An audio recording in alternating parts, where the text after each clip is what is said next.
열왕기상 15장입니다.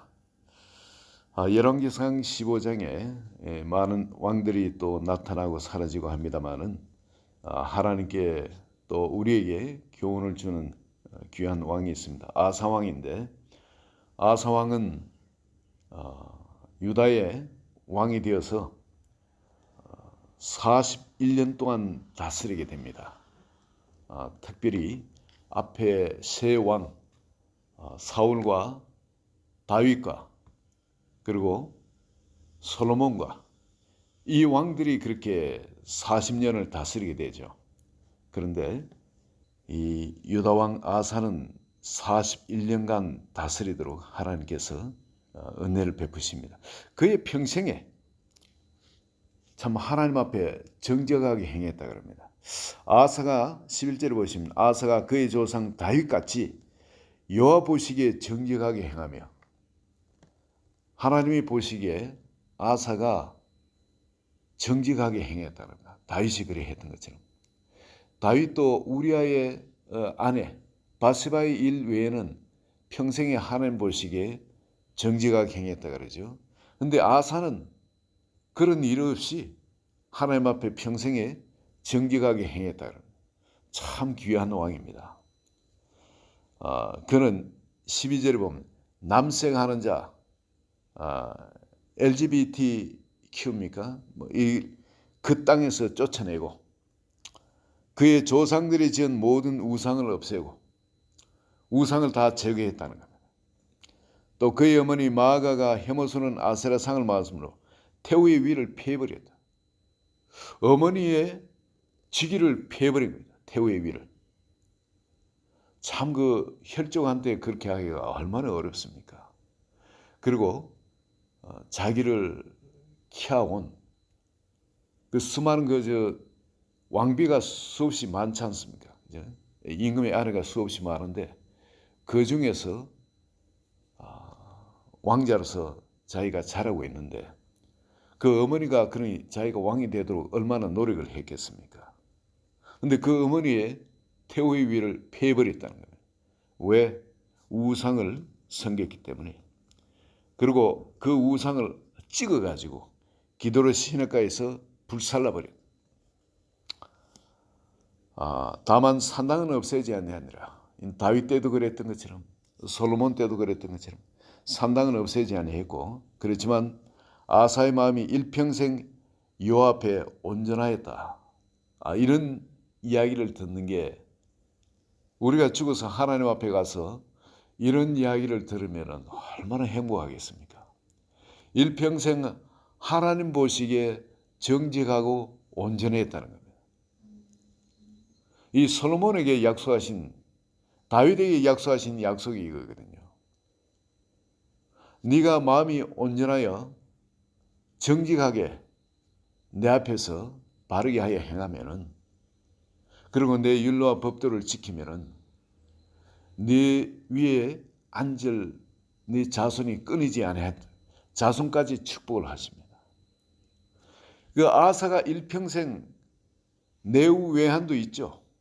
어려운 일이 있었지만은 하나님 앞에 그 마음을 온전하게 지켜가지고 정직하게 행했는데, 나중에 이 아사에게 발견되는 두 가지가 있습니다. 그 하나는 뭐냐면 전쟁이 일어나는데 이스라엘이 자꾸 전쟁을 일으키죠. 살아있는 동안 평생에 이스라엘과 전쟁이 있습니다. 그리고 또 하나 큰 사건이 있었는 것은 뭐냐면, 이들이 명절만 되면은 예루살렘으로 사람들이 와서 예배드리러 오는 이 사람을 막으려고 이 이스라엘 왕이 뭐를 했냐면 금송아지 2개를 거기다 지었죠.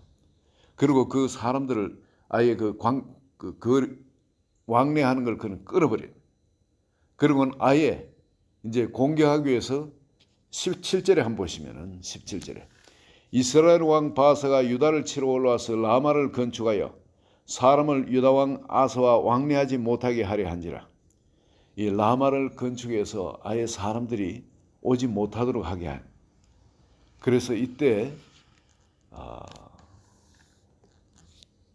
아사 왕이 한 실수가 여기 있습니다.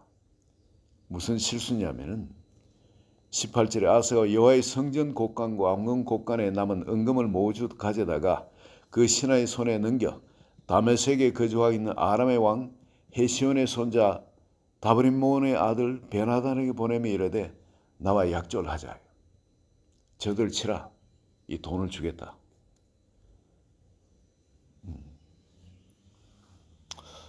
누구를 의지한다면 하나님을 의지하지 못하고 보이는 사람을 의지했습니다. 보이는 마병을 의지했습니다.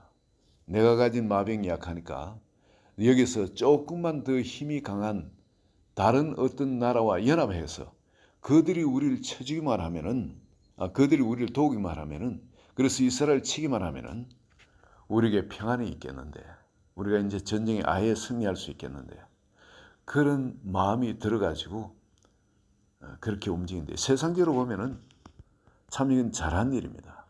그죠? 내 힘이 약할 때는 이웃의 힘을 빌리는 것이, 정치적 역량을 발휘하는 것이 너무나 당연한 거죠. 그리고 그 힘을 사용하기 위해서는 내가 또 사용할 수 있는 여러 가지 그 사람을 움직이기 위해서 또 내가 필요한 것을 또 사용하는 것, 이것이 당연한 겁니다. 그런데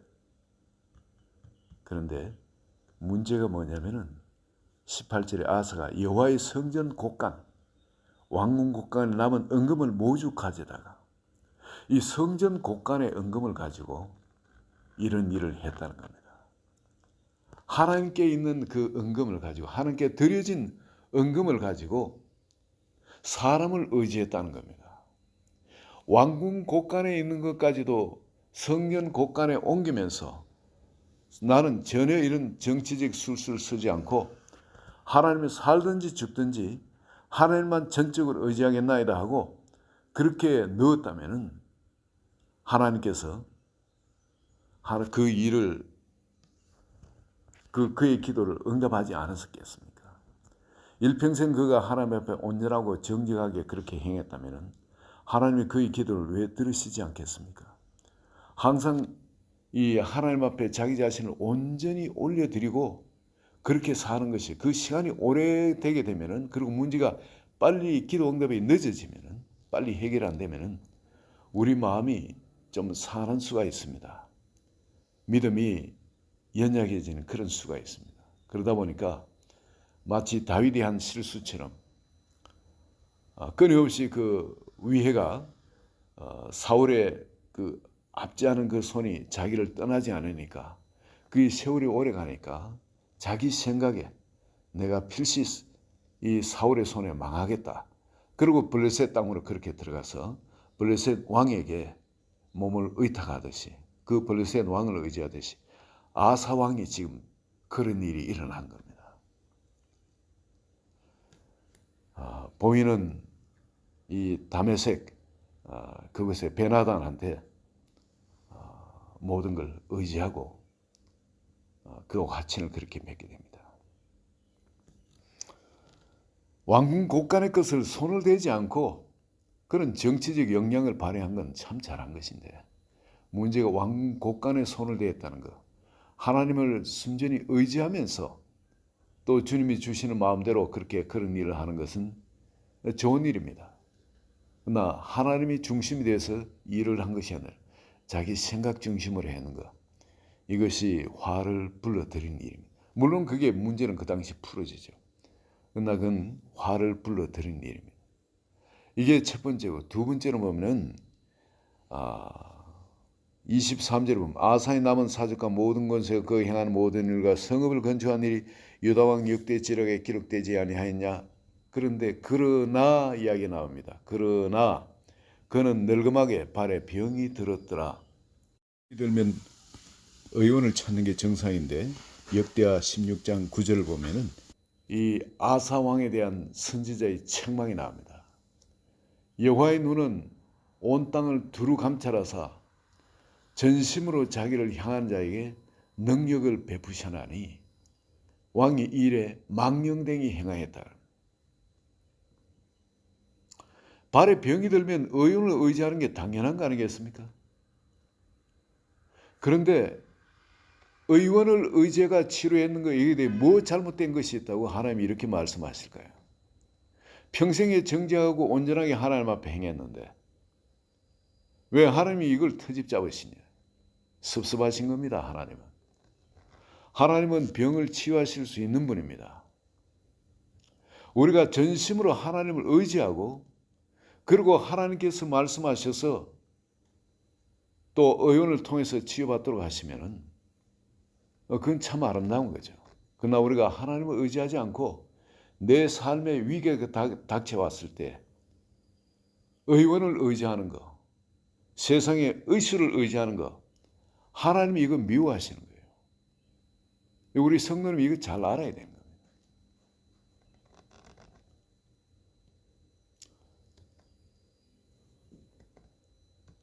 전번에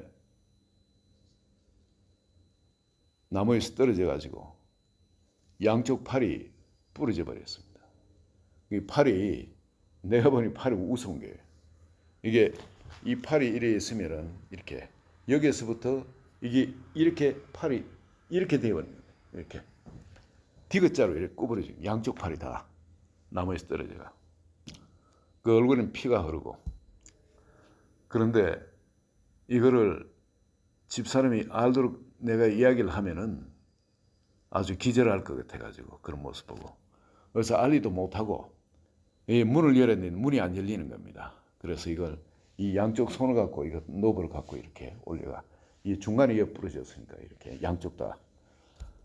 그리고 방에 들어와서 방이 아니라 화장실에 들어가서 팔을 이렇게 펴놓고 이렇게 굽어 있는 이거를 이쪽 이걸로 그냥 눌러가지고 바로 펴고 이쪽도 이렇게 바로 펴고 보기 흉한 그 모습은 일자로 발아놓고 그리고 집사람한테 이 팔이 부러졌다.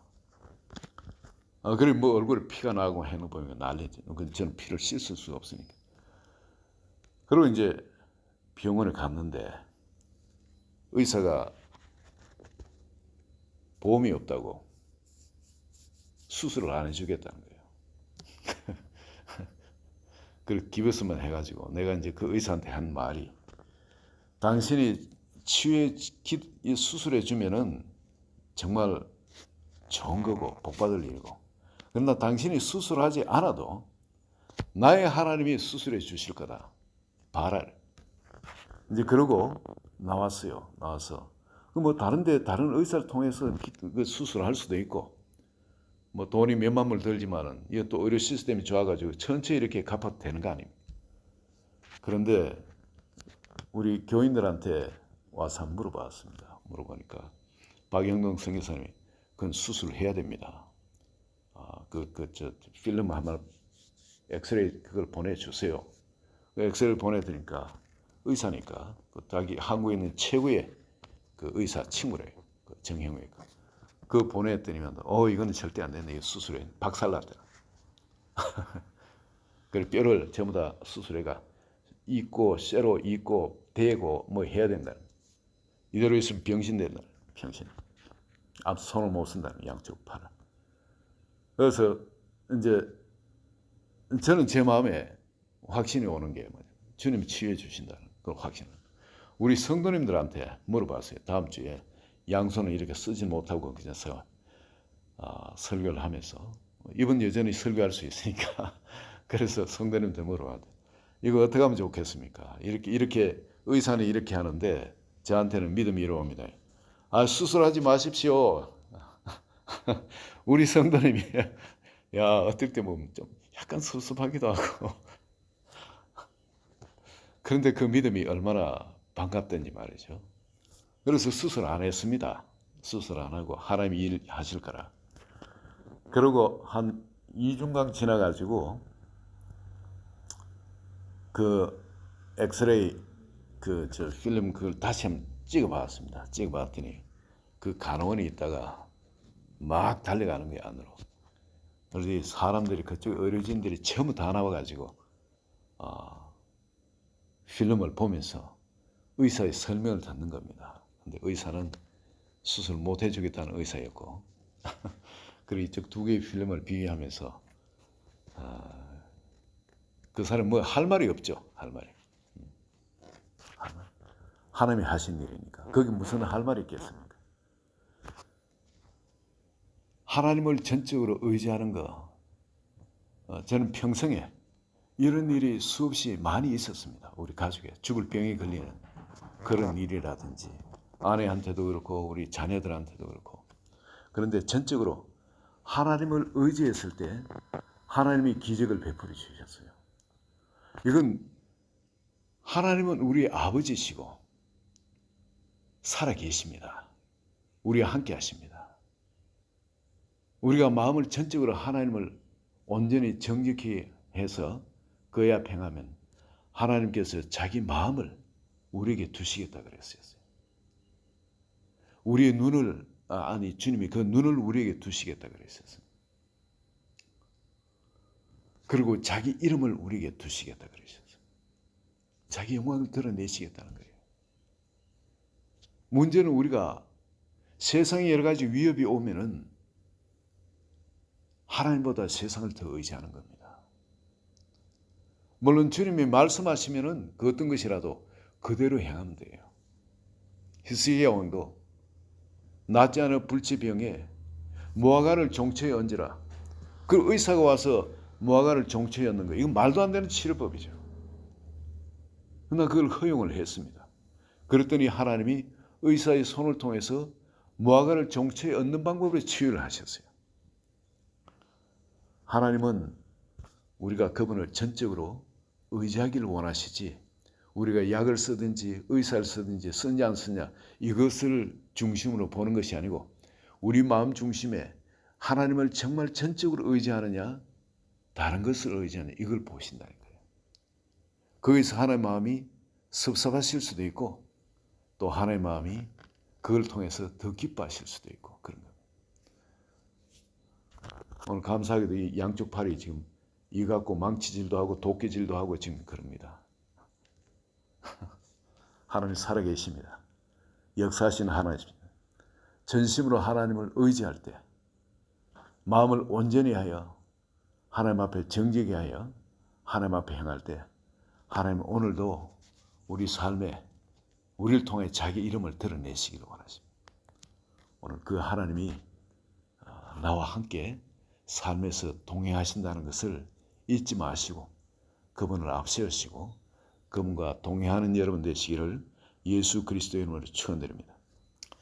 하나님 아버지, 우리가 말지 못했던 이 믿음의 세계, 이 은혜의 세계를, 이 영광의 세계를 우리에게 허락하시고 그 나라에 우리가 주인공이 되어 살아갈 수 있도록 우리를 불러주심을 감사합니다. 참으로 담대하라 말씀하신 것처럼 하나님께서 여호수아에게 그 땅을 밟기 전에 담대하라 말씀하신 것처럼 내가 이 땅을 너희에게 주었나니 너는 강하고 담대하라. 내가 네 조상 모세와 함께 있던 같이 내가 너와 함께하리. 주님께서 그 약속을 하신 것처럼 오늘 세상에 나오는 우리 성도는 한 분 한 분 그 마음에 주님께서 주신 이 약속의 땅에 대한 이 하나님의 언약을 오늘도 나의 생명으로 붙들고 담대하게 하여 주소서. 강하게 하여 주소서. 그래서 승리의 계가가 사방에 울려나오는 간증을 듣게 하여 주소서. 예수님 이름으로 기도합니다. 아멘.